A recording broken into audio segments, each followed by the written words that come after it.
Hello friends, welcome to my YouTube channel. आज हम पुनः आप सभी के बीच बाल विकास एवं शिक्षा शास्त्र से संबंधित कुछ महत्वपूर्ण प्रश्न लेकर आए हैं जो आपके एग्जाम के लिए बहुत ही हेल्पफुल साबित होने वाले हैं। उससे पहले अगर आप चैनल पर नए हैं और अभी तक चैनल को सब्सक्राइब नहीं किया तो प्लीज़ चैनल को सब्सक्राइब कर लें और बेल आइकन पर क्लिक कर लें ताकि नई वीडियो की अपडेट तुरंत आप तक पहुँच सके। चलिए शुरू करते हैं। पहला प्रश्न है, 1882 ईस्वी में किस मनोवैज्ञानिक द्वारा लंदन में मानवीय विशेषताओं का अध्ययन करने के लिए प्रयोगशाला का निर्माण किया गया? ए ऑप्शन दिया है Cattell, B option Galton, C option Alfred Binet और डी है वुडवर्थ। तो इसका सही आंसर है अल्फ्रेड बीने, यानी सी ऑप्शन सही है। अगला प्रश्न है, शिक्षा मनोविज्ञान का अध्ययन अध्यापक को इसलिए करना चाहिए क्योंकि ए ऑप्शन दिया है इससे शिक्षक को आत्मसंतुष्टि मिल सके, दूसरा दिया है इससे वह दूसरों को प्रभावित कर सके, सी ऑप्शन है इससे वह अपनी परीक्षाओं में प्रथम आ सके और डी ऑप्शन दिया इसकी सहायता से अपने शिक्षण को अधिक प्रभावशाली बना सके। इसका सही उत्तर है डी, यानी इसकी सहायता से अपने शिक्षण को अधिक प्रभावशाली बना सके। अगला प्रश्न है, विकासात्मक मनोविज्ञान में जीवन का अध्ययन किया जाता है। ए ऑप्शन गर्भकाल में, बी ऑप्शन दिया है जन्म से, सी ऑप्शन जीवन पर्यंत और डी ऑप्शन है किशोरावस्था। तो इसका सही आंसर है जन्म से, यानी विकासात्मक मनोविज्ञान में जीवन का अध्ययन जन्म से किया जाता है। अगला प्रश्न है, मनोविज्ञान शिक्षा का आधारभूत विज्ञान है, यह किसने कहा है?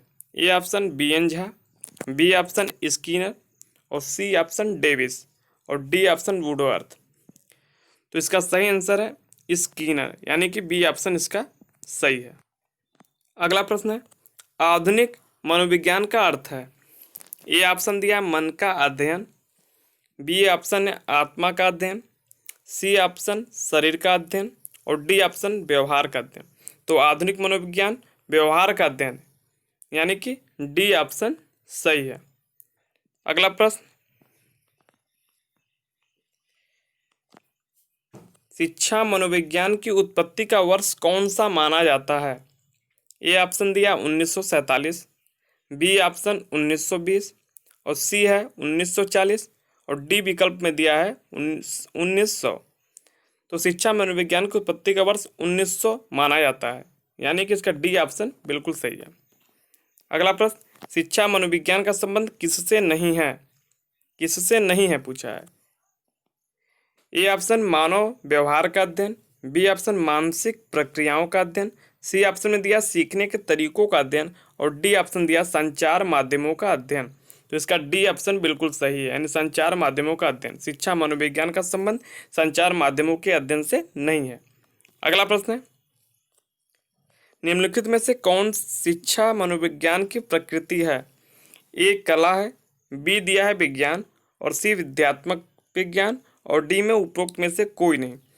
तो शिक्षा मनोविज्ञान कला और विज्ञान दोनों है, ठीक है, इसलिए इसको विद्यात्मक विज्ञान कहा जाता है, यानी शिक्षा मनोविज्ञान की प्रकृति विद्यात्मक विज्ञान है। अगला प्रश्न है, शिक्षा मनोविज्ञान की दृष्टि से निम्नलिखित में से कौन सा कथन सत्य है? ए ऑप्शन में दिया बच्चे अपने ज्ञान का स्वयं सृजन करते हैं, बी ऑप्शन दिया विद्यालय में आने से पहले बच्चों को कोई पूर्व ज्ञान नहीं होता है और सी ऑप्शन दिया अधिगम प्रक्रिया में बच्चों को कष्ट होता है और डी ऑप्शन दिया बच्चे यथावत सीखते हैं जो उन्हें पढ़ाया जाता है। तो इस प्रश्न का सही उत्तर है बच्चे अपने ज्ञान का स्वयं सृजन करते हैं। अगला प्रश्न है, एक शिक्षक को अपने विद्यार्थियों की क्षमताओं को समझने का प्रयास करना चाहिए। निम्नलिखित में से कौन सा क्षेत्र इस उद्देश्य के साथ संबद्ध है? ये ऑप्शन दिया है सामाजिक दर्शन, बी ऑप्शन में दिया है मीडिया मनोविज्ञान, सी ऑप्शन में शिक्षा मनोविज्ञान और डी में शिक्षा समाजशास्त्र। तो इस प्रश्न का सही उत्तर है शिक्षा मनोविज्ञान, यानी कि सी ऑप्शन बिल्कुल सही है। अगला प्रश्न है, बाल मनोविज्ञान के आधार पर कौन सा कथन सर्वोत्तम है? ए ऑप्शन में दिया सारे बच्चे एक जैसे होते हैं और बी ऑप्शन में दिया प्रत्येक बच्चा विशिष्ट होता है और सी में दिया कुछ बच्चे विशिष्ट होते हैं और डी में दिया कुछ बच्चे एक जैसे होते हैं। तो बाल मनोविज्ञान के आधार पर यह कहा जा सकता है कि प्रत्येक बच्चा विशिष्ट होता है, यानी कि इस क्वेश्चन का बी ऑप्शन बिल्कुल सही है। अगला प्रश्न है, प्राथमिक शिक्षा के लिए बाल मनोविज्ञान का ज्ञान आवश्यक है क्योंकि ये ऑप्शन दिया यह बच्चों को अनुशासित बनाने में सहायता करता है। बी ऑप्शन दिया परीक्षा में परिणाम में उन्नति होती है।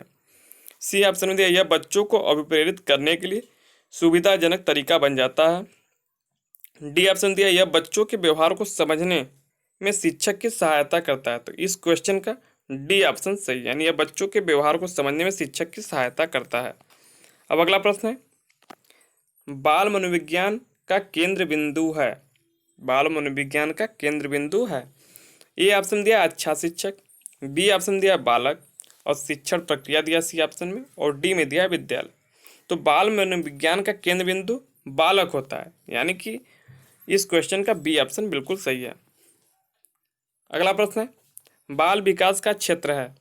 ए ऑप्शन दिया केवल शैशवावस्था की विशेषताओं का अध्ययन, बी में दिया केवल गर्भावस्था की विशेषताओं का अध्ययन, सी में दिया केवल बाल्यावस्था की विशेषताओं का अध्ययन, और डी ऑप्शन दिया गर्भावस्था से किशोरावस्था की विशेषताओं का अध्ययन।